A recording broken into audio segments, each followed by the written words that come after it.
Salam dostlar, necəsiz? Ümidvaram ki, çox yaxşısınız. Çünki bugün biz sizinlə birlikdə maraqlı məlumatlar öyrənəcəyik. Elə isə getdik. Əziz uşaqlar, bilirsinizmi ki, Allahın yaratdığı ilk insan Adəm peyğəmbərdir? O, bütün insanların babasıdır və Allah ona bütün hər şeyi öyrətmişdir.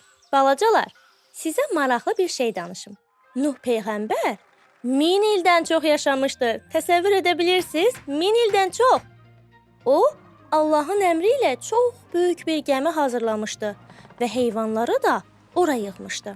Yaxşı, və siz heç bilirdinizmi ki, cümə günü müsəlmanlar üçün ən xüsusi gündür? Bu gün insanlar bir yerə toplanıb cümə namazı qılırlar və Allahdan xeyir diləyirlər.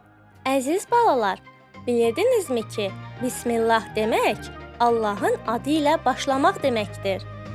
Əgər bir işə Bismillah deyərək başlasanız, Allah sizə mütləq kömək edəcək. Əziz balalar, bütün müsəlmanlar dünyanın hər yerindən eyni istiqamətə doğru namaz qılırlar.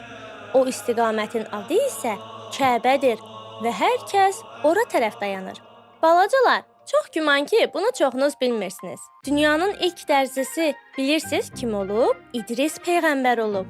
O, insanlara paltar tikməyi öyrədib və tikdiyi paltarları da çox səliqəli hazırlayıb. Uşaqlar, daha bir maraqlı məlumat deyim sizə. Bilirsiniz, ilk azanı kim oxuyub? Bilal Həbəşi oxuyub. Onun səsi çox gözəl idi və insanlara namaz vaxtını xəbər verirdi. Əziz uşaqlar, bilirsinizmi ki, dünyanın ilk məscidi Quba məscididir? Bu məscidi Peyğəmbərimiz tikmişdir və orada namaz qılmaq isə çox böyük savabdır. Uşaqlar, sizə heyrətləndirici bir məlumat deyim. Peyğəmbərimizin doğulduğu il Məkkəyə fil ordusu hücum etmişdi. Allah quşlar göndərərək həmin ordunu dayandırmışdı. Bu hadisəyə isə elə o vaxtdan fil ili deyilir.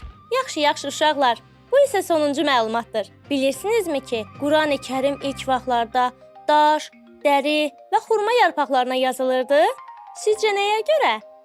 Bəli, doğru tapdınız. Çünki o dövrdə kağız az idi. Amma insanlar Allahın kəlamını çox diqqətlə qoruyurdular. Bax belə dostlar, bugünlük bu qədər.